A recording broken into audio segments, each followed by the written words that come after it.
अगर संसार में ऐसा प्राणी होता जिसकी आंखें लोगों के हृदयों के भीतर घुस सकती, तो ऐसे बहुत कम स्त्री पुरुष होंगे जो उसके सामने सीधी आंखें करके ताक सकते। महिला आश्रम की जुगनू बाई के विषय में लोगों की धारणा कुछ ऐसी ही हो गई थी। वह बेपढ़ी लिखी, गरीब, बूढ़ी औरत थी, देखने में बड़ी सरल, बड़ी हंसमुख, लेकिन जैसे किसी चतुर प्रूफ रीडर की निगाह गलतियों ही पर जा पड़ती है, उसी तरह उसकी आंखें भी बुराइयों ही पर पहुंच जाती थी। शहर में ऐसी कोई महिला न थी जिसके विषय में 2-4 लुकी छिपी बातें उसे न मालूम हो। उसका ठिगना स्थूल शरीर, सिर के खिचड़ी बाल, गोल मुंह, फूले फूले गाल, छोटी छोटी आंखें उसके स्वभाव की प्रखरता और तेजी पर पर्दा सा डाले रहती थी। लेकिन जब वह किसी की कुत्सा करने लगती तो उसकी आकृति कठोर हो जाती, आंखें फैल जाती और कंठ स्वर कर्कश हो जाता। उसकी चाल में बिल्लियों का सा संयम था। दबे पांव धीरे धीरे चलती, पर शिकार की आहट पाते ही जस्ट मारने को तैयार हो जाती थी। उसका काम था महिला आश्रम में महिलाओं की सेवा टहल करना, पर महिलाएं उसकी सूरत से कांपती थी। उसका आतंक था कि जो ही वह कमरे में कदम रखती, ओठों पर खेलती हुई हंसी जैसे रो पड़ती थी, चहकने वाली आवाजें जैसे बुझ जाती थी, मानो उनके मुख पर लोगों को अपने पिछले रहस्य अंकित नजर आते हो। पिछले रहस्य? कौन है जो अपने अतीत को किसी भयंकर जंतु के समान कटघरों में बंद करके न रखना चाहता हो? धनियों को चोरों के भय से निद्रा नहीं आती, मानियों को उसी भांतिमान की रक्षा करनी पड़ती है। वह जंतु जो पहले कीट के समान अल्पाकार रहा होगा, दिनों के साथ दीर्घ और सबल होता जाता है, यहाँ तक हम उसकी याद ही से कांप उठते हैं। और अपने ही कारनामों की बात होती तो अधिकांश देवियां जुगनू को दुत्कारती, पर यहाँ तो मैके और ससुराल, ननियाल, ददियाल, फुफियाल और मौसियाल, चारों ओर की रक्षा करनी थी। और जिस किले में इतने द्वार हो, उसकी रक्षा कौन कर सकता है? वहां तो हमला करने वाले के सामने मस्तक झुकाने में ही कुशल है। जुगनू के दिल में हजारों मुर्दे गड़े पड़े थे और वह जरूरत पड़ने पर उन्हें उखाड़ दिया करती थी। जहां किसी महिला ने दून की ली या शान दिखाई, वहां जुगनू की त्योरियां बदली। उसकी एक कड़ी निगाह अच्छे अच्छे को दहला देती थी। मगर यह बात न थी कि स्त्रियां उससे घृणा करती हो। नहीं, सभी बड़े छाव से उससे मिलती और उसका आदर सत्कार करती। अपने पड़ोसियों की निंदा सनातन से मनुष्य के लिए मनोरंजन का विषय रही है और जुगनू के पास इसका काफी सामान था। नगर में इंदुमती महिला पाठशाला नाम का एक लड़कियों का हाई स्कूल था। हाल में मिस खुर्शीद उसकी हेड मिस्ट्रेस होकर आई थी। शहर में महिलाओं का दूसरा क्लब न था। मिस खुर्शीद एक दिन आश्रम में आई। ऐसी ऊंचे दर्जे की शिक्षा पाई हुई आश्रम में कोई देवी न थी। उनकी बड़ी आवभगत हुई। पहले ही दिन मालूम हो गया मिस खुर्शीद के आने से आश्रम में एक नए जीवन का संचार होगा। कुछ इस तरह दिल खोलकर हर एक से मिली, कुछ ऐसी दिलचस्प बातें की कि सभी देवियां मुग्ध हो गईं। गाने में चतुर थी, व्याख्यान भी खूब देती थी और अभिनय कला में तो उन्होंने लंदन में नाम कमा लिया था। ऐसी सर्वगुण संपन्न देवी का आना आश्रम का सौभाग्य था। गुलाबी गोरा रंग, कोमल गाल, मदभरी आंखें, नए फैशन के कटे हुए केश, एक एक अंग सांचे में ढला हुआ। मादकता की इससे अच्छी प्रतिमा न बन सकती थी। चलते समय मिस खुर्शीद ने मिसेस टंडन को, जो आश्रम की प्रधान थी, एकांत में बुलाकर पूछा, वह बुढ़िया कौन है? जुगनू कई बार कमरे में आकर मिस खुर्शीद को अन्वेषण की आंखों से देख चुकी थी, मानो कोई शहसवार किसी नई घोड़ी को देख रहा हो। मिसेस टंडन ने मुस्कुराकर कहा, यहाँ ऊपर का काम करने के लिए नौकर है, कोई काम हो तो बुलाऊं? मिस खुर्शीद ने धन्यवाद देकर कहा, जी नहीं, कोई विशेष काम नहीं है। मुझे चालबाज मालूम होती है। यह भी देख रही हो कि वह सेविका नहीं स्वामिनी है। मिसेस टंडन तो जुगनू से जली बैठी ही थी। इनके वैधव्य को लांछित करने के लिए वह उन्हें सदा सुहागिन कहा करती थी। मिस खुर्शीद से उसकी जितनी बुराई हो सकी वह की और उससे सचेत रहने का आदेश दिया। मिस खुर्शीद ने गंभीर होकर कहा, तब तो भयंकर स्त्री है, तभी सब देवियां इससे कांपती है। आप इसे निकाल क्यों नहीं देती? ऐसी चुड़ैल को एक दिन न रखना चाहिए। मिसेस टंडन ने अपनी मजबूरी बताई। निकाल कैसे दूं? जिंदा रहना मुश्किल हो जाए। हमारा भाग्य उसकी मुट्ठी में है। आपको 2-4 दिन में उसके जौहर खुलेंगे। मैं तो डरती हूं कहीं आप भी उसके पंजे में न फंस जाए। उसके सामने भूलकर भी किसी पुरुष से बातें न कीजिएगा। इसके गोयंदे न जाने कहां कहां लगे हुए हैं। नौकर से मिलकर भेद ये ले, डाकिये से मिलकर चिट्ठियां ये देखे, लड़कों को फुसलाकर घर का हाल ये पूछे। इस रात को खुफिया पुलिस में जाना चाहिए था। यहाँ न जाने क्यों आ मरी। मिस खुर्शीद चिंतित हो गई, मानो इस समस्या को हल करने की फिक्र में हो। एक क्षण बाद बोली, अच्छा, मैं इसे ठीक करूंगी। अगर ना निकाल दो तो कहना। मिसेस टंडन, निकाल देने ही से क्या होगा? उसकी जबान तो न बंद होगी, तब तो वह और भी निडर होकर कीचड़ फेंकेगी। मिस खुर्शीद ने निश्चिंत स्वर में कहा, मैं उसकी जबान भी बंद कर दूंगी बहन, आप देख लीजिएगा। टके की औरत यहां बादशाहत कर रही है, मैं यह बर्दाश्त नहीं कर सकती। वह चली गई तो मिसेस टंडन ने जुगनू को बुलाकर कहा, इस नई मिस साहब को देख, यहां प्रिंसिपल है। जुगनू ने द्वेष भरे हुए स्वर में कहा, आप देखें, मैं ऐसी सैकड़ों छोकरियां देख चुकी हूं, आंखों का पानी जैसे मर गया हो। मिसेस टंडन धीरे से बोली, तुम्हें कच्चा ही खा जाएंगी, उनसे डरती रहना। कह गई है, मैं इसे ठीक करके छोड़ूंगी। मैंने सोचा तुम्हें चेता दूं, ऐसा ना हो उसके सामने कुछ ऐसी वैसी बातें कह बैठो। जुगनू ने मानो तलवार खींचकर कहा, मुझे चेताने का काम नहीं, उन्हें चेता दीजिएगा। यहां का आना ना बंद कर दो तो अपने बाप की नहीं। वह घूमकर दुनिया देख आई है तो यहां घर बैठी दुनिया देख चुकी हो। मिसेस टंडन ने पीठ ठोकी, मैंने समझा दिया भाई, आगे तुम जानो, तुम्हारा काम जाने। जुगनू, आप चुपचाप देखती जाइए, कैसा तिगनी का नाच नचाती हो। इसने अब तक ब्याह क्यों नहीं किया? उम्र तो 30 के लगभग होगी। मिसेस टंडन ने रद्दा जमाया, कहती है मैं शादी करना ही नहीं चाहती, किसी पुरुष के हाथ क्यों अपनी आजादी बेचो। जुगनू ने आंखें नचाकर कहा, कोई पूछता ही ना होगा, ऐसी बहुत सी कुंवारियां देख चुकी हो। 70 चूहे खाकर बिल्ली चली हज को, और कई लौंडियां आ गईं और बात का सिलसिला बंद हो गया। दूसरे दिन सवेरे जुगनू मिस खुर्शीद के बंगले पर पहुंची। मिस खुर्शीद हवा खाने गई हुई थी। खानसामा ने पूछा, कहां से आती हो? जुगनू, यहीं रहती हूं बेटा। मेम साहब कहां से आई है? तुम तो इनके पुराने नौकर होंगे। खानसामा, नागपुर से आई है, मेरा घर भी वही है, 10 साल से इनके साथ हो। जुगनू, किसी ऊंचे खानदान की होंगी, वह तो रंग ढंग से ही मालूम होता है। खानसामा, खानदान तो कुछ ऐसा ऊंचा नहीं, हाँ तकदीर की अच्छी है। इनकी मां अभी तक मिशन में 30 रुपए पाती है। यह पढ़ने में तेज थी, वजीफा मिल गया, विलायत चली गई, बस तकदीर खुल गई। अब तो अपनी मां को बुलाने वाली है, लेकिन वह बुढ़िया शायद ही आए। ये गिरजे विरजे नहीं जाती, इससे दोनों में पटती नहीं। जुगनू, मिजाज की तेज मालूम होती है। खानसामा, नहीं, यो तो बहुत नेक है, गिरजे नहीं जाती। तुम क्या नौकरी की तलाश में हो? करना चाहो तो कर लो, एक आया रखना चाहती है। जुगनू, नहीं बेटा, मैं अब क्या नौकरी करूंगी। इस बंगले में पहले जो मेम साहब रहती थी, वह मुझ पर बड़ी निगाह रखती थी। मैंने समझा चलो नहीं, मेम साहब को आशीर्वाद दे आऊं। खानसामा, यह आशीर्वाद लेने वाली मेम साहब नहीं है, ऐसों से बहुत चिढ़ी। कोई मंगता आया और उसे डांट बताई, कहती है बिना काम किए किसी को जिंदा रहने का हक नहीं है, भला चाहती हो तो चुपके से राह लो। जुगनू, तो यह कहो इनका कोई धर्म कर्म नहीं, फिर भला गरीबों पर क्यों दया करने लगी। जुगनू को अपनी दीवार खड़ी करने के लिए काफी सामान मिल गया। नीच खानदान की है, मां से नहीं पटती, धर्म से विमुख है। पहले धाबे में इतनी सफलता कुछ कम न थी। चलते चलते खानसामा से इतना और पूछा, इनके साहब क्या करते हैं? खानसामा ने मुस्कुराकर कहा, इनकी तो अभी शादी ही नहीं हुई, साहब कहां से होंगे?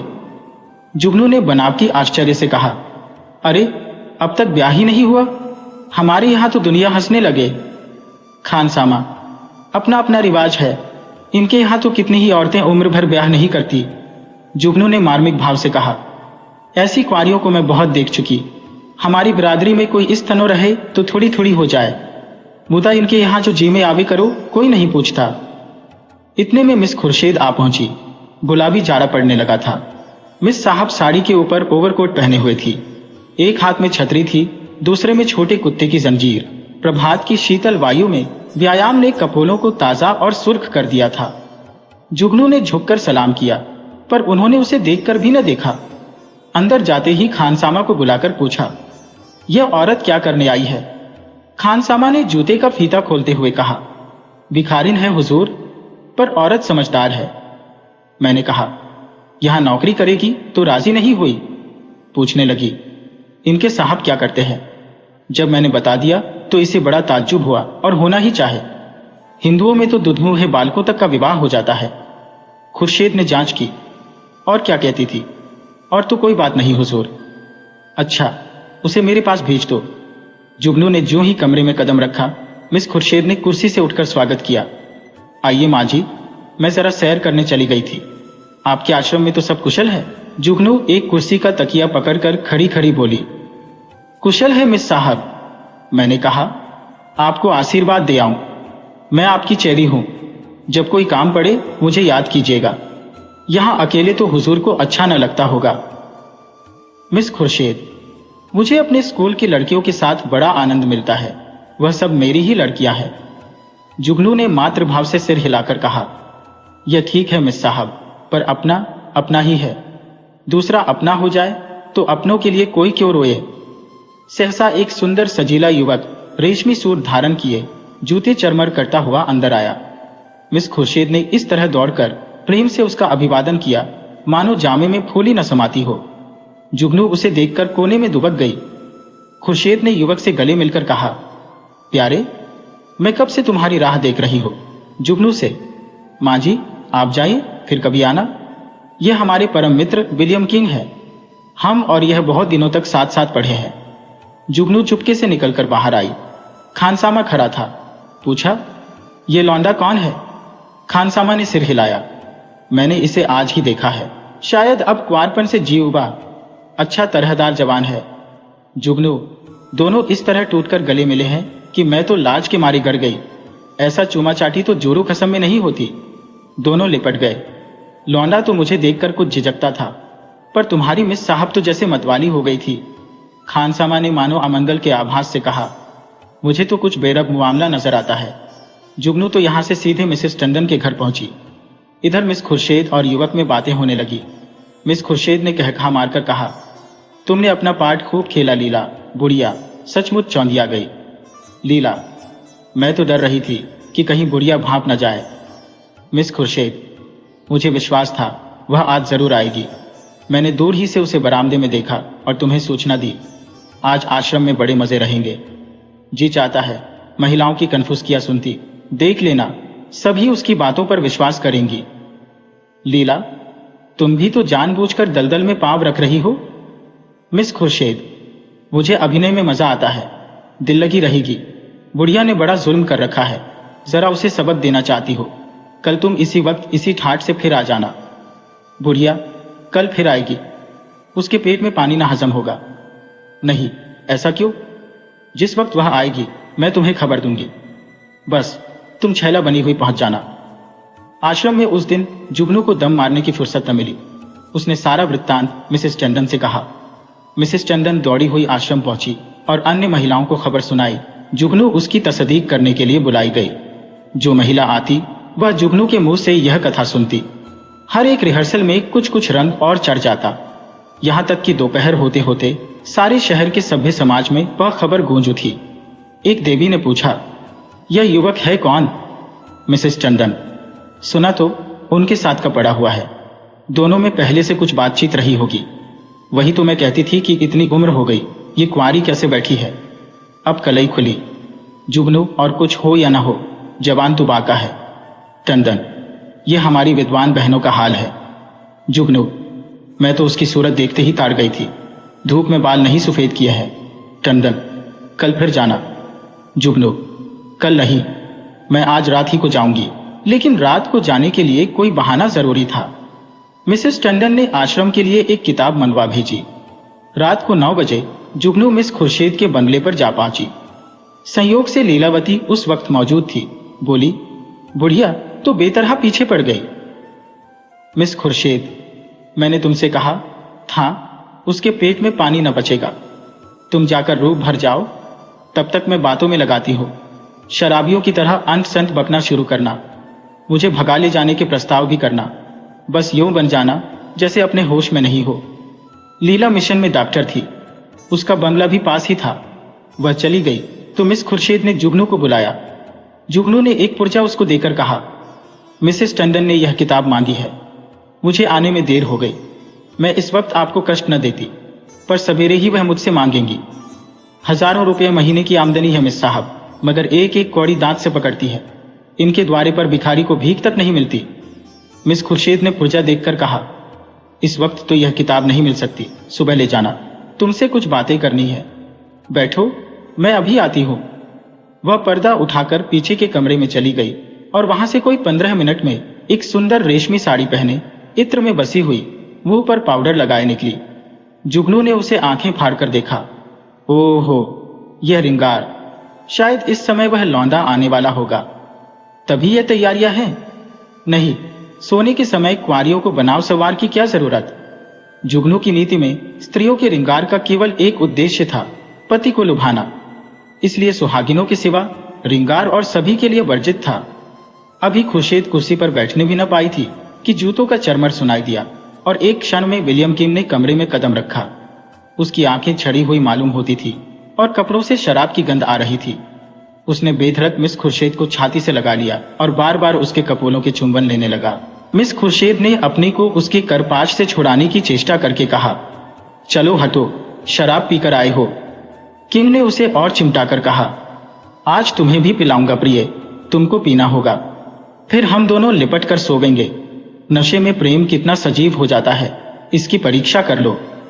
मिस खुर्शीद ने इस तरह जुगनू की उपस्थिति का उसे संकेत किया कि जुगनू पर नजर पड़ जाए, पर किंग नशे में मस्त था, जुगनू की तरफ देखा ही नहीं। मिस खुर्शीद ने रोष के साथ अपने को अलग करके कहा, तुम इस वक्त आपे में नहीं हो, इतने उतावले क्यों हुए जाते हो? क्या मैं कहीं भागी जा रही हूं? किंग, इतने दिनों से चोरों की तरह आया हो, आज से मैं खुले खजाने आऊंगा। खुर्शीद, तुम तो पागल हो रहे हो, देखते नहीं हो कमरे में कौन बैठा हुआ है? किंग ने हकबकाकर जुगनू की तरफ देखा और झिझक कर बोला, यह बुढ़िया यहां कब आई? तू यहां क्यों आई बुद्धि? शैतान की बच्ची, यहां भेद लेने आती है, हमको बदनाम करना चाहती है। मैं तेरा गला घोंट दूंगा। ठहर, भागती कहां है? मैं तुझे जिंदा न छोड़ूंगा। जुगनू बिल्ली की तरह कमरे से निकली और सिर पर पांव रखकर भागी। उधर कमरे से कह कहे उठ उठकर छत को हिलाने लगे। जुगनू उसी वक्त मिसेस चंदन के घर पहुंची। उसके पेट में बुलबुले उठ रहे थे, पर मिसेस चंदन सो गई थी। वहां से निराश होकर उसने कई दूसरे घरों की कुंडी खटखटाई, पर कोई द्वार न खुला और दुखिया को सारी रात इसी तरह काटनी पड़ी, मानो कोई रोता हुआ बच्चा गोद में हो। प्रातःकाल वह आश्रम में जा कूदी। कोई आधा घंटे में मिसेस चंदन भी आई। उन्हें देखकर उसने मुंह फेर लिया। मिसेस चंदन ने पूछा, रात क्या तुम मेरे घर आई थी? इस वक्त मुझसे महाराज ने कहा। जुगनू ने विरक्त भाव से कहा, प्यासा ही तो कुएं के पास जाता है, कुआं थोड़े ही प्यासे के पास आता है। मुझे आग में झोंककर आप दूर हट गईं। भगवान ने मेरी रक्षा की, नहीं कल जान ही गई थी। मिसेस चंदन ने उत्सुकता से कहा, क्या हुआ? क्या कुछ कहो तो। मुझे तुमने जगह क्यों न लिया? तुम तो जानती हो मेरी आदत सवेरे सो जाने की है। महाराज ने घर में घुसने ही न दिया। जगह कैसे लेती? आपको इतना तो सोचना चाहिए था कि वह वहां गई है तो आती होगी। घड़ी भर बाद ही सोती तो क्या बिगड़ जाता, पर आपको किसी की क्या परवाह। तो क्या हुआ? मिस खुर्शीद मारने दौड़ी? वह नहीं मारने दौड़ी, उनका वह खसम है, वह मारने दौड़ा। लाल आंखें निकाले आया और मुझसे कहा, निकल जा। जब तक मैं निकलूं तब तक हंटर खींचकर दौड़ ही तो पड़ा। मैं सिर पर पांव रखकर न भागती तो चमड़ा उधोड़ डालता, और वह रात बैठी तमाशा देखती रही। दोनों में पहले से सधी बदी थी। ऐसी कुलटाओं का मुंह देखना पाप है। बेसवा भी इतनी निर्लज्ज न होगी। जरा देर में और देविया आ पहुंची। ये वृत्तांत सुनने के लिए सभी उत्सुक हो रही थी। जुगनू की कैंची अविश्रांत रूप से चलती रही। महिलाओं को इस वृत्तांत में इतना आनंद आ रहा था कि कुछ न पूछो। एक एक बात को खोद खोद कर पूछती थी। घर के काम धंधे भूल गए, खाने पीने की सुधि भी न रही, और एक बार सुनकर उनकी तृप्ति न होती थी। बार बार वही कथा नए आनंद से सुनती थी। मिसेस टंडन ने अंत में कहा, हमें आश्रम में ऐसी महिलाओं को लाना अनुचित है। आप लोग इस प्रश्न पर विचार करें। मिसेस पांड्या ने समर्थन किया, हम आश्रम को आदर्श से गिराना नहीं चाहते। मैं तो कहती हूँ ऐसी औरत किसी संस्था की प्रिंसिपल बनने के योग्य नहीं। मिसेस बांगड़ा ने फरमाया, जुगनूबाई ने ठीक कहा था, ऐसी औरत का मुंह देखना भी पाप है। उसे साफ कह देना चाहिए, आप यहाँ तशरीफ न लावें। अभी यह खिचड़ी पक रही थी कि आश्रम के सामने एक मोटर आकर रुकी। महिलाओं ने सिर उठा उठाकर देखा। गाड़ी में मिस खुर्शीद और विलियम किंग बैठे हुए थे। जुगनू ने मुंह फैलाकर हाथ से इशारा किया, वही लौंडा है। महिलाओं का संपूर्ण समूह चिक के सामने आने के लिए विकल हो गया। मिस खुर्शीद ने मोटर से उतरकर हुड बंद कर दिया और आश्रम के द्वार की ओर चली। महिलाएं भाग भाग कर अपनी अपनी जगह आ बैठी। मिस खुर्शीद ने कमरे में कदम रखा। किसी ने स्वागत न किया। मिस खुर्शीद ने जुगनू की ओर नी संकोच आंखों से देखकर मुस्कुराते हुए कहा, कहिए बाई जी, रात आपको चोट तो नहीं आई? जुगनू ने बहुतेरी दीदा दिलेर स्त्रियां देखी थी, पर इस डिठाई ने उसे चकित कर दिया। चोर हाथ में चोरी का माल लिए शाह को ललकार रहा था। जुगनू ने ऐंठकर कहा, जी न भरा हो तो अब पिटवा दो, सामने ही तो है। खुर्शीद, वह इस वक्त तुमसे अपना अपराध क्षमा कराने आए हैं। रात वह नशे में थे। जुगनू ने मिसेस टंडन की ओर देखकर कहा, और आप भी तो कुछ कम नशे में नहीं थी। खुर्शीद ने व्यंग्य समझकर कहा, मैंने आज तक कभी नहीं पी, मुझ पर झूठा इल्जाम मत लगाओ। जुगनू ने लाठी मारी। शराब से भी बड़ी नशे की चीज है कोई, वह उसी का नशा होगा। उन महाशय को पर्दे में क्यों ढक दिया? देविया भी तो उनकी सूरत देखती।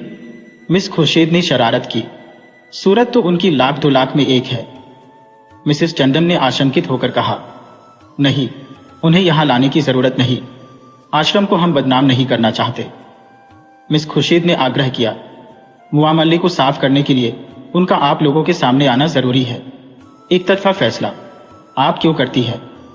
मिसेस टंडन ने टालने के लिए कहा, यहां कोई मुकदमा थोड़े ही पेश है।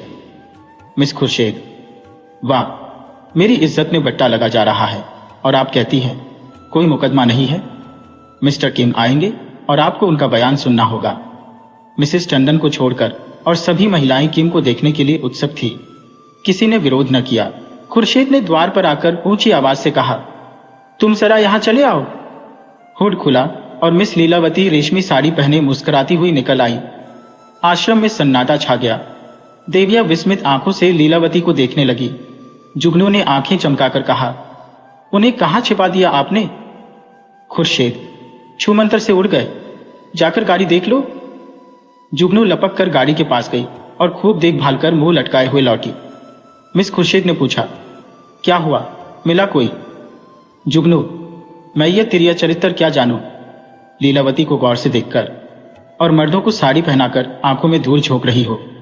यही तो है वह रात वाले साहब। खुर्शीद, खूब पहचानती हो। जुगनू, हाँ हाँ, क्या अंधी हो। मिसेस टंडन, क्या पागलों सी बातें करती हो जुगनू? ये तो डॉक्टर लीलावती है। जुगनू, उंगली चमकाकर, चलिए चलिए, लीलावती है।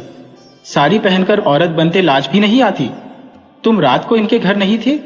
लीलावती ने विनोद भाव से कहा। मैं कब इनकार कर रही हूं? इस वक्त लीलावती हो, रात को विलियम किंग बन जाती हो, इसमें बात ही क्या है?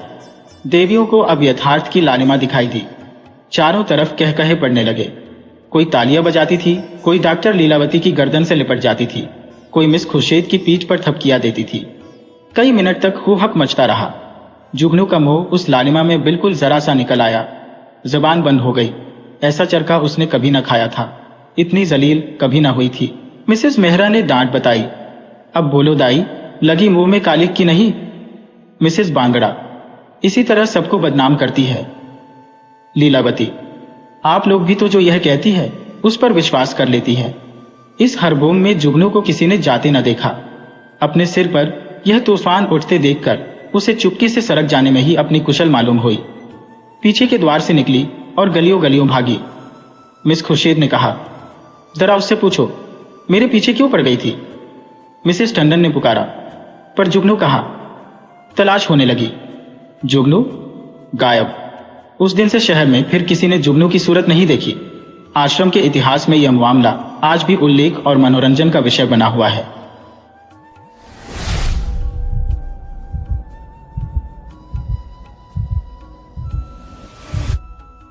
जीवन का बड़ा भाग इसी घर में गुजर गया, पर कभी आराम न नसीब हुआ। मेरे पति संसार की दृष्टि में बड़ी सज्जन, बड़ी शिष्ट, बड़ी उदार, बड़े सौम्य होंगे, लेकिन जिस पर गुजरती है वही जानता है। संसार को उन लोगों की प्रशंसा करने में आनंद आता है जो अपने घर को भाड़ में झोंक रहे हो, गैरों के पीछे अपना सर्वनाश किए डालते हो। जो प्राणी घर वालों के लिए मरता है उसकी प्रशंसा संसार वाले नहीं करते। वह तो उनकी दृष्टि में स्वार्थी है, कृपण है, संकीर्ण हृदय है, आचार भ्रष्ट है। इसी तरह जो लोग बाहर वालों के लिए मरते हैं उनकी प्रशंसा घर वाले क्यों करने लगे। अब इन्हीं को देखो, सारे दिन मुझे जलाया करते हैं। मैं पर्दा तो नहीं करती, लेकिन सौदे सुलभ के लिए बाजार जाना बुरा मालूम होता है। और इनका यह हाल है कि चीज मंगवाओ तो ऐसी दुकान से लाएंगे जहां कोई ग्राहक भूलकर भी न जाता हो। ऐसी दुकान पर न तो चीज अच्छी मिलती है, न तौल ठीक होती है, न दाम ही उचित होते हैं। यह दोष न होते तो वह दुकान बदनाम ही क्यों होती। पर इन्हें ऐसी ही गरीबीती दुकानों की चीजें लाने का मर्ज है। बार बार कह दिया, साहब की चलती हुई दुकान से सौदे लाया करो। वहां माल अधिक खपता है, इसलिए ताजा माल आता रहता है। पर इनकी तो टुटपूंजिया से बनती है और वे इन्हें उल्टे छुरे से मुड़ते हैं। गेहूं लाएंगे तो सारे बाजार से खराब, घुना हुआ चावल ऐसा मोटा कि बैल भी न पूछे, दाल में कराई और कंकर भरे हुए। मनो लकड़ी जला डालो, क्या मजाल की गले। घी लाएंगे तो आधा आधा तेल या 16 आने का टुजैम, और दरअसल घी से एक छटाक कम। तेल लाएंगे तो मिलावट, बालों में डालो तो चिमट जाए। पर दाम दियाएंगे शुद्ध आंवले की तेल का। किसी चलती हुई नामी दुकान पर जाते तो इन्हें जैसे डर लगता है, शायद ऊंची दुकान और फीके पकवान के कायल है। मेरा अनुभव तो यह है कि नीची दुकान पर ही सड़े पकवान मिलते हैं। एक दिन की बात हो तो बर्दाश्त कर ली जाए, रोज रोज का टंटा नहीं सहा जाता। मैं पूछती हूँ, आखिर आप टुटपुंजियों की दुकान पर जाते ही क्यों है? क्या उनके पालन पोषण का ठेका तुम्ही ने लिया है? आप फरमाते हैं। मुझे देखकर सबके सब बुलाने लगते हैं। वाह, क्या कहना है, कितनी दूर की बात कही है। जरा इन्हें बुला लिया और खुशामद के 2 शब्द सुना दिए, थोड़ी सी स्तुति कर दी, बस आपका मिजाज आसमान पर जा पहुंचा। फिर इन्हें सुधी नहीं रहती कि यह कूड़ा करकट बांध रहा है या क्या। पूछती हो, तुम उस रास्ते से जाते ही क्यों हो? क्यों किसी दूसरे रास्ते से नहीं जाते? ऐसे उठाई गिरों को मुंह ही क्यों लगाते हो? इसका कोई जवाब नहीं, एक चुप 100 बाधाओं को हराती है। एक बार एक गहना बनवाने को दिया। मैं तो महाशय को जानती थी, इनसे कुछ पूछना व्यर्थ समझा। अपने पहचान के एक सुनार को बुला रही थी। संयोग से आप भी विराजमान थे। बोले, यह संप्रदाय विश्वास के योग्य नहीं, धोखा खाओगी। मैं एक सुनार को जानता हूं, मेरे साथ का पड़ा हुआ है, बरसों साथ साथ खेले हैं, वह मेरे साथ चालबाजी नहीं कर सकता। मैंने भी समझा, जब इनका मित्र है और वह भी बचपन का, तो कहां तक दोस्ती का हक न निभाएगा। सोने का एक आभूषण और 100 रुपये इनके हवाले किए। इस भले मानस ने वह आभूषण और रुपये न जाने किस बेईमान को दे दिए कि बरसों के झंझट के बाद जब चीज बनकर आई तो 8 आने तांबा और इतनी भर दी कि देखकर घिन लगती थी। बरसों की अभिलाषा धूल में मिल गई, रो पीट कर बैठ रही। ऐसे ऐसे वफादार तो इनके मित्र हैं, जिन्हें मित्र की गर्दन पर छुरी फेरने पर भी संकोच नहीं। इनकी दोस्ती भी उन्हीं लोगों से है जो जमाने भर के झट्टू, गिरहकट, लंगोटी में फाक खेलने वाले फाके मस्त है, जिनका उद्यम ही इन जैसे आंख के अंधों से दोस्ती गांठना है। नित्य ही एक न एक महाशय उधार मांगने के लिए सिर पर सवार रहते हैं और बिना लिए गला नहीं छोड़ते। मगर ऐसा कभी न हुआ कि किसी ने रुपये चुकाए हो। आदमी एक बार खोकर सीखता है, 2 बार खोकर सीखता है, किंतु ये भले मानस 1000 बार खोकर भी नहीं सीखते। जब कहती हूं रुपए तो दे आए, अब मान क्यों नहीं लाते? क्या मर गए तुम्हारे वह दोस्त? तो बस बगले झांक कर रह जाते हैं। आपसे मित्रों को सूखा जवाब नहीं दिया जाता। खैर, सूखा जवाब ना दो। मैं भी नहीं कहती कि दोस्तों से बेमुरवती करो, मगर चिकनी चुपड़ी बातें तो बना सकते हो, बहाने तो कर सकते हो। किसी मित्र ने रुपये मांगे और आपके सिर पर बोझ पड़ा, बेचारे कैसे इनकार करें? आखिर लोग जान जाएंगे कि नहीं कि यह महाशय भी खुखल ही है। इनकी हविस यह है कि दुनिया इन्हें संपन्न समझती रहे, चाहे मेरे गहने ही क्यों न गिरो रखने पड़े। सच कहती हो, कभी कभी तो 1-1 पैसे की तंगी हो जाती है और इन भले आदमी को रुपये जैसे घर में काटते हैं। जब तक रुपये के वारे न्यारे न कर लें, इन्हें चैन नहीं। इनके करतूत कहां तक गाऊं? मेरी तो नाक में दम आ गया। एक न एक मेहमान रोज यमराज की भांति सिर पर सवार रहते हैं। न जाने कहां के बेफिक्रे इनके मित्र हैं। कोई कहीं से आकर मरता है, कोई कहीं से। घर क्या है, अपाहिजों का अड्डा है। जरा सा तो घर, मुश्किल से 2 पलंग, ओढ़ना बिछोना भी फालतू नहीं। मगर आप हैं कि मित्रों को निमंत्रण देने को तैयार। आप तो अतिथि के साथ लेटेंगे, इसलिए इन्हें चारपाई भी चाहिए, ओढ़ना बिछोना भी चाहिए, नहीं तो घर का पर्दा खुल जाए। जाता है मेरे बच्चों के सिर। गर्मियों में तो खैर कोई मुजायका नहीं, लेकिन जाड़ों में तो ईश्वर ही याद आते हैं। गर्मियों में भी खुली छत पर तो मेहमानों का अधिकार हो जाता है। अब मैं बच्चों को लिए पिंजरे में पड़ी फड़फड़ाया करूं। इन्हें इतनी समझ भी नहीं कि जब घर की यह दशा है तो क्यों ऐसों को मेहमान बनाए जिनके पास कपड़े लत्ते तक नहीं। ईश्वर की दया से इनके सभी मित्र इसी श्रेणी के हैं। एक भी ऐसा माई का लाल नहीं जो समय पड़ने पर ढेले से भी इनकी मदद कर सके। दो एक बार महाशय को इसका अनुभव अत्यंत कटु अनुभव हो चुका है, मगर इस चर भरत ने जैसे आंखें न खोलने की कसम खा ली है। ऐसे ही दरिद्र भट्टाचार्यों से इनकी पटती है। शहर में इतने लक्ष्मी के पुत्र हैं, पर आपका किसी से परिचय नहीं। उनके पास जाते इनकी आत्मा दुखती है। दोस्ती गांठेंगे ऐसों से जिनके घर में खाने का ठिकाना नहीं। एक बार हमारा कहार छोड़कर चला गया और कई दिन कोई दूसरा कहार न मिला। किसी चतुर और कुशल कहार की तलाश में थी, किंतु आपको जल्द से जल्द कोई आदमी रख लेने की धुन सवार हो गई। घर के सारे काम पूर्ववत चल रहे थे, पर आपको मालूम हो रहा था कि गाड़ी रुकी हुई है। मेरा झूठे बर्तन मांजना और अपना साग भाजी के लिए बाजार जाना इनके लिए असह्य हो उठा। एक दिन जाने कहां से एक बांगड़ू को पकड़ लाए। उसकी सूरत कह देती थी कि कोई जांगलू है, मगर आपने उसका ऐसा बखान किया कि क्या कहूं। बड़ा होशियार है, बड़ा आज्ञाकारी, परले सिरे का मेहनती, गजब का सलीकेदार और बहुत ही ईमानदार। खैर, मैंने उसे रख लिया। मैं बार बार क्यों इनकी बातों में आ जाती हूं, इसका मुझे स्वयं आश्चर्य है। यह आदमी केवल रूप से आदमी था, आदमियत के और कोई लक्षण उसमें न थे। किसी काम की तमीज नहीं, बेईमान न था, पर गधा अव्वल दर्जे का। बेईमान होता तो कम से कम इतनी तस्कीन तो होती कि खुद खा जाता है। अभागा दुकानदारों के हाथों लुट जाता था। 10 तक की गिनती उसे न आती थी। 1 रुपया देकर बाजार भेजो तो संध्या तक हिसाब न समझा सके। क्रोध पी पी कर रह जाती थी। रक्त खोलने लगता था कि दुष्ट के कान उखाड़ लो, मगर इन महाशय को उसे कभी कुछ कहते नहीं देखा। डांटना तो दूर की बात है। आप नहा धोकर धोती छांट रहे हैं और वह दूर बैठा तमाशा देख रहा है। मैं तो बचा का खून पी जाती, लेकिन इन्हें जरा भी गम नहीं। जब मेरे डांटने पर धोती छांटने जाता भी तो आप उसे समीप न आने देते। बस उसके दोषों को गुण बनाकर दिखाया करते थे, और इस प्रयास में सफल न होते तो दोषों पर पर्दा डाल देते थे। मूर्ख को झाड़ू लगाने की तमीज न थी। मर्दाना कमरा ही तो सारे घर में ढंग का एक कमरा है। उसमें झाड़ू लगाता तो इधर की चीज उधर, ऊपर की नीचे, मानो कमरे में भूकंप आ गया हो। और गर्द का यह हाल कि सांस लेना कठिन, पर आप शांतिपूर्वक कमरे में बैठे हैं जैसे कोई बात ही नहीं। एक दिन मैंने उसे खूब डांटा, कल से ठीक ठीक झाड़ू न लगाई तो कान पकड़कर निकाल दूंगी। सवेरे सोकर उठी तो देखती हूँ कमरे में झाड़ू लगी हुई है और हर एक चीज करीने से रखी हुई है। गर्द गुबार का नाम नहीं। मैं चकित होकर देखने लगी तो आप हंसकर बोले, देखती क्या हो, आज घोड़े ने बड़े सवेरे उठकर झाड़ू लगाई है। मैंने समझा दिया, तुम ढंग तो बताती नहीं, उलटे डांटने लगती हो। मैंने समझा, खैर दुष्ट ने कम से कम एक काम तो सलीके से किया। अब रोज कमरा साफ सुथरा मिलता। घोड़े मेरी दृष्टि में विश्वासी बनने लगा।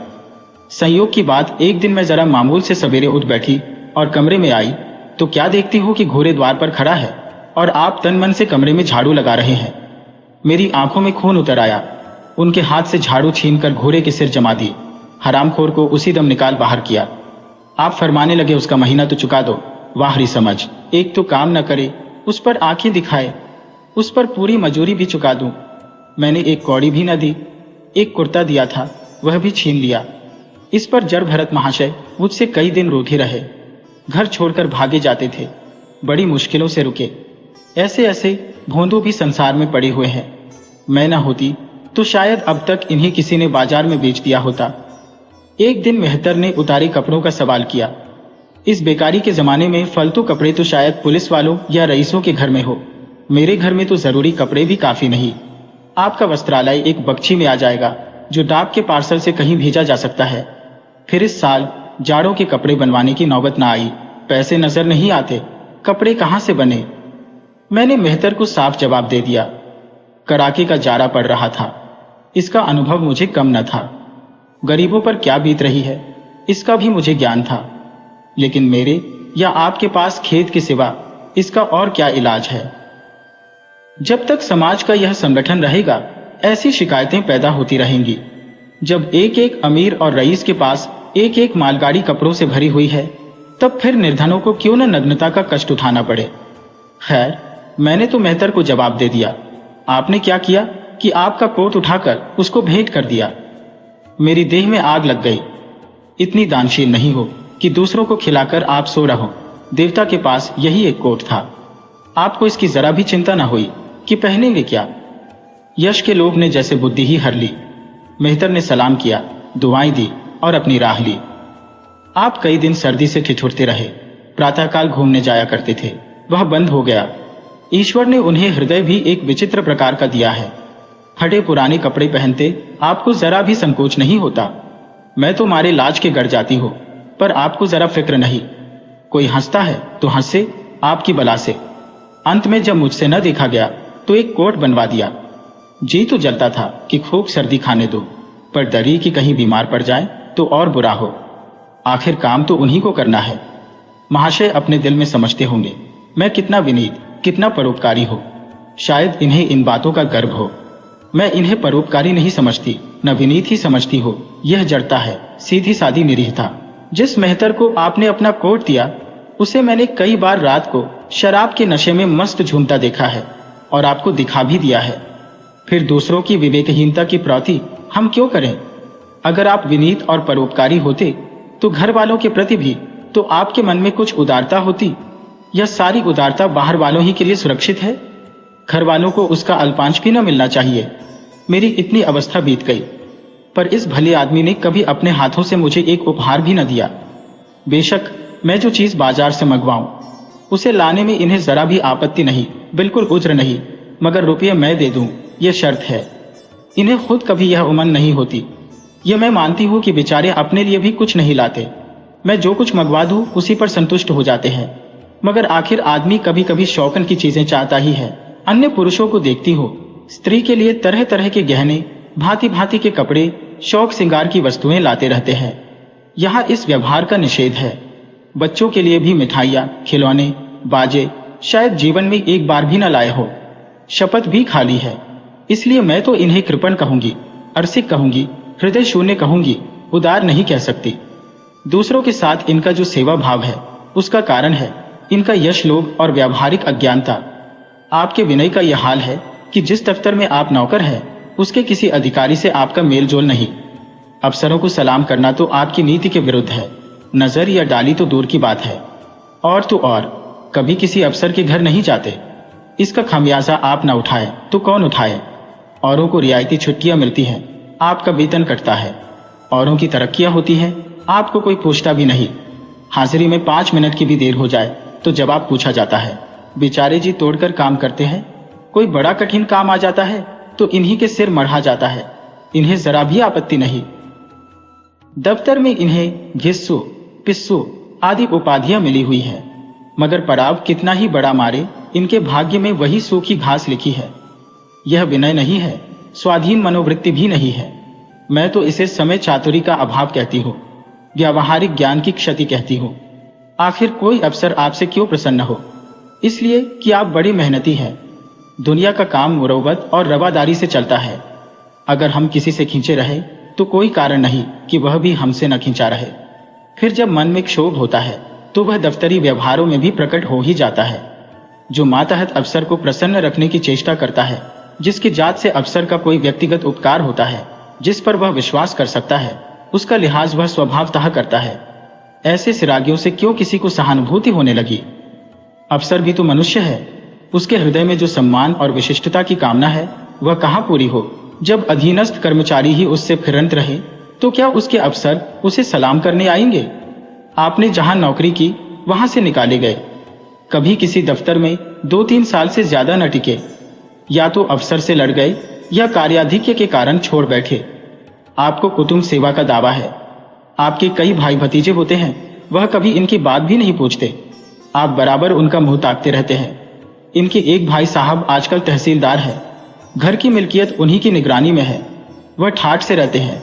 मोटर रख ली है। कई नौकर चाकर हैं, मगर यहां भोले से भी पत्र नहीं लिखते। एक बार हमें रुपए की बड़ी तंगी हुई। मैंने कहा, अपने भ्राता जी से क्यों नहीं मांग लेते? कहने लगे, उन्हें क्यों चिंता में डालो, उन्हें भी तो अपना खर्च है।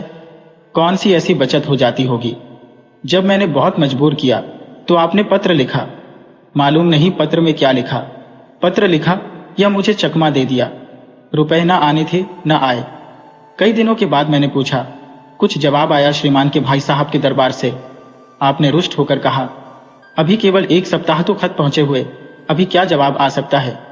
1 सप्ताह और गुजरा मगर जवाब न दारद। अब आपका यह हाल है कि मुझे कुछ बातचीत करने का अवसर ही नहीं देते। इतने प्रसन्न चित्त नजर आते हैं कि क्या कहो। बाहर से आते हैं तो खुश खुश, कोई न कोई शिगुफा लिए हुए। मेरी खुशामद भी खूब हो रही है, मेरे मैके वालों की प्रशंसा भी हो रही है, मेरे गृह प्रबंध का बखान भी असाधारण रीति से किया जा रहा है। मैं इस महाशय की चाल समझ रही थी। यह सारी दिलजोई केवल इसलिए थी कि श्रीमान के भाई साहब के विषय में कुछ पूछ न बैठूं। सारे राजनीतिक, आर्थिक, सामाजिक, आचारिक प्रश्नों की मुझसे व्याख्या की जाती थी, इतने विस्तार और गवेषणा के साथ कि विशेषज्ञ भी लोहा मान जाए, केवल इसलिए कि मुझे वह प्रसंग उठाने का अवसर न मिले। लेकिन मैं भला कब चूकने वाली थी। जब पूरे 2 सप्ताह गुजर गए और बीमे के रुपए भेजने की मिति मौत की तरह सिर पर सवार हो गई तो मैंने पूछा, क्या हुआ? तुम्हारे भाई साहब ने श्रीमुख से कुछ फरमाया या अभी तक पत्र नहीं पहुंचा? आखिर घर की जायदाद में हमारा भी कुछ हिस्सा है या नहीं, या हम किसी लौंडी दासी की संतान है? 500 रुपए साल का नफा तो 10 साल पहले था, अब तो 1000 से कम ना होगा। पर हमें कभी एक कानी कौड़ी भी नहीं मिली। मोटे हिसाब से हमें 2000 मिलना चाहिए। 2000 ना हो, 1000 हो, 500 हो, 250 हो, कुछ ना हो तो बीमा के प्रीमियम भर के तो हो। तहसीलदार साहब की आमदनी हमारी आमदनी की चौगुनी है, रिश्वतें भी लेते हैं, तो फिर हमारे रुपये क्यों नहीं देते? आप हैं हाँ हाँ करने लगे, कहने लगे, वह बेचारे घर की मरम्मत करवाते हैं, बंधु बांधवों का स्वागत सत्कार करते हैं, नातेदारियों में भेंट भाट भेजते हैं, और कहां से लावें जो हमारे पास भेजे। वाह री बुद्धि, मानो जायदाद इसीलिए होती है कि उसकी कमाई उसी में खर्च हो जाए। इस भले आदमी को बहाने गढ़ने भी नहीं आते। मुझसे पूछते मैं 1 नहीं 1000 बता देती, एक से एक बढ़कर कह देते। घर में आग लग गई, सब कुछ स्वाहा हो गया था, या चोरी हो गई, तिनका तक न बचा, या 10,000 का अनाज भरा था उसमें घाटा रहा, या किसी से फौजदारी हो गई, उसमें दिवाला पिट गया। आपको सूझी भी तो लचर सी बात। तकदीर ठोक कर बैठ रही। पड़ोस की एक महिला से रुपए कर्ज लिए, तब जाकर काम चला। फिर भी आप भाई भतीजों की तारीफ के पुल बांधते हैं तो मेरे शरीर में आग लग जाती है। ऐसे कौरवों से ईश्वर बचाए। ईश्वर की दया से आपके 2 बच्चे हैं, 2 बच्चियां भी हैं। ईश्वर की दया कहो या कोप कहो, सब के सब उद्यमी हो गए हैं कि खुदा की पनाह। मगर क्या मजाल है कि यह भोंदू किसी को कड़ी आंखों से देखे। रात के 8 बजे गए हैं, युवराज अभी घूमकर नहीं आए। मैं घबरा रही हो, आप निश्चिंत बैठे अखबार पढ़ रहे हैं। जल्लाई हुई जाती हो और अखबार छीन कर कहती हो, जाकर जरा देखते क्यों नहीं, लौंडा कहाँ रह गया। न जाने तुम्हारा हृदय कितना कठोर है। ईश्वर ने तुम्हें संतान ही न जाने क्यों दे दी। पिता का पुत्र के साथ कुछ तो धर्म है। तब आप भी गर्म हो जाते हैं। अभी तक नहीं आया, बड़ा शैतान है। आज बचा आते हैं तो कान उखाड़ लेता हूं, मारे हंतरों की खाल उधेड़ कर रख दूंगा। यो बिगड़कर तैश के साथ आप उसे खोजने निकलते हैं। संयोग की बात, आप उधर जाते हैं, इधर लड़का आ जाता है। मैं पूछती हूं, तू किधर से आ गया? तुझे वहां ढूंढने गए हुए हैं। देखना आज कैसी मरम्मत होती है। ये आदत ही छूट जाएगी। दांत पीस रहे थे, आते ही होंगे। छड़ी भी उनके हाथ में है। तुम इतने मन के हो गए हो कि बात नहीं सुनते। आज आटे दाल का भाव मालूम होगा। लड़का सहम जाता है और लैंप जलाकर पढ़ने बैठ जाता है। महाशय जी 2-2.5 घंटे के बाद लौटते हैं, हैरान, परेशान और बदहवास। घर में पांव रखते ही पूछते हैं, आया कि नहीं? मैं उनका क्रोध उत्तेजित करने के विचार से कहती हूं, आकर बैठा तो है, जाकर पूछते क्यों नहीं? पूछकर हार गई। कहाँ गया था? कुछ बोलता ही नहीं। आप गरज कर कहते हैं, मन्नू यहां आओ। लड़का थरथर कांपता हुआ आकर आंगन में खड़ा हो जाता है। दोनों बच्चियां घर में छिप जाती हैं कि कोई बड़ा भयंकर कांड होने वाला है। छोटा बच्चा खिड़की से चूहे की तरह झांक रहा है। आप क्रोध से बौखलाए हुए हैं, हाथ में छड़ी है ही, मैं भी। वह क्रोधोन्मत्त आकृति देखकर पछताने लगती हो कि कहां से इनसे शिकायत की। आप लड़की के पास जाते हैं, मगर छड़ी जमाने के बदले आहिस्ते से उसके कंधों पर हाथ रखकर बनावटी क्रोध से कहते हैं, तुम कहां गए थे जी? मना किया जाता है, मानते नहीं हो। खबरदार, जो अब कभी इतनी देर होगी। आदमी शाम को घर चला आता है या मटर गश्ती करता है। मैं समझ रही हूं कि यह भूमिका है। विषय अब आएगा। भूमिका तो बुरी नहीं, लेकिन यहां तो भूमिका पर इति हो जाती है। बस आपका क्रोध शांत हो गया, बिल्कुल जैसे क्वार की घटा घेर घार हुआ, काले बादल आए, गड़गड़ाहट हुई और गिरी क्या 4 बूंदें। लड़का अपने कमरे में चला जाता है और शायद खुशी से नाचने लगता है। मैं पराभूत होकर कहती हूं, तुम तो जैसे डर गए। भला 2-4 तमाचे तो लगाए होते, इसी तरह तो लड़की शेर हो जाते हैं।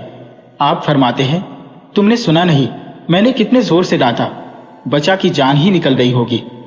देख लेना जो फिर कभी देर में आए। तुमने डांटा तो नहीं? हाँ, आंसू पोंछ दिए। तुमने मेरी डांट सुनी नहीं? क्या कहना है आपकी डांट का? लोगों के कान बहरे हो गए। लाओ तुम्हारा गला सहला दूं। आपने एक नया सिद्धांत निकाला है कि दंड देने से लड़के खराब हो जाते हैं। आपके विचार से लड़कों को आजाद रहना चाहिए, उन पर किसी तरह का बंधन, शासन या दबाव न होना चाहिए। आपके मत से शासन बालकों के मानसिक विकास में बाधक होता है। इसी का यह फल है कि लड़के बेनकेल के ऊत बने हुए हैं। कोई 1 मिनट भी किताब खोलकर नहीं बैठता। कभी गुल्ली डंडा है, कभी गोलियां, कभी कनकौवे। श्रीमान भी लड़कों के साथ खेलते हैं। 40 साल की उम्र और लड़कपन इतना। मेरे पिताजी के सामने मजाल थी कि कोई लड़का कनकौवा उड़ा ले या गुल्ली डंडा खेल सके। खून पी जाते। प्रातःकाल से लड़कों को लेकर बैठ जाते थे। स्कूल से जो ही लड़के आते फिर ले बैठते थे। बस संध्या समय आधा घंटे की छुट्टी देते थे। रात को फिर जोत देते। यह नहीं कि आप तो अखबार पढ़ा करें और लड़के गली गली भटकते फिरें। कभी कभी आप सीन कटाकर बछड़े बन जाते हैं। लड़कों के साथ ताश खेलने बैठा करते हैं। ऐसे बाप का भला लड़कों पर क्या रोब हो सकता है? पिताजी के सामने मेरे भाई सीधे ताक नहीं सकते थे। उनकी आवाज सुनते ही टहलका मच जाता था। उन्होंने घर में कदम रखा और शांति का साम्राज्य हुआ। उसके सम्मुख जाते लड़कों के प्राण सूखते थे। उसी शासन की यह बरकत है कि सभी लड़के अच्छे अच्छे पदों पर पहुंच गए। हाँ, स्वास्थ्य किसी का अच्छा नहीं है तो पिताजी ही का स्वास्थ्य कौन बड़ा अच्छा था।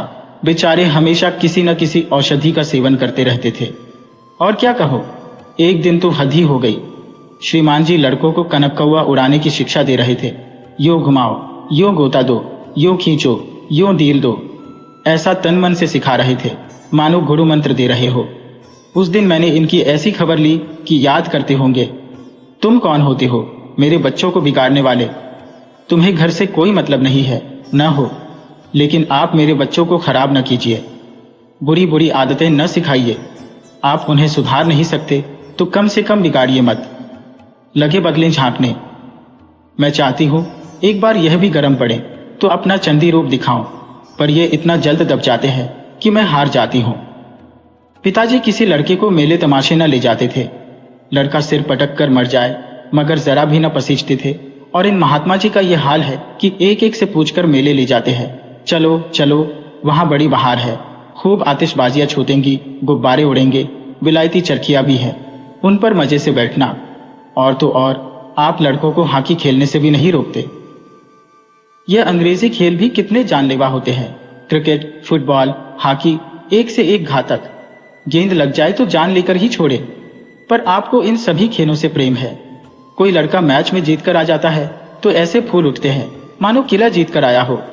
आपको इसकी जरा भी परवाह नहीं कि चोट चपेट आ गई तो क्या होगा। हाथ पांव टूट गए तो बेचारों की जिंदगी कैसे पार लगेगी। पिछले साल कन्या का विवाह था। आपको जिद थी कि दहेज के नाम कानी कौड़ी भी न देंगे, चाहे कन्या आजीवन कुंवारी बैठी रहे। यहां भी आपका आदर्शवाद आ कूदा। समाज के नेताओं का छल प्रपंच आए दिन देखते रहते हैं, फिर भी आपकी आंखें नहीं खुलती। जब तक समाज की यह व्यवस्था कायम है और युवती कन्या का अविवाहित रहना निंदास्पद है, तब तक यह प्रथा मिटने की नहीं। 2-4 ऐसे व्यक्ति भले ही निकल आवे जो दहेज के लिए हाथ न फैलावे, लेकिन इसका परिस्थिति पर कोई असर नहीं पड़ता और कुप्रथा जो की त्यों बनी हुई है।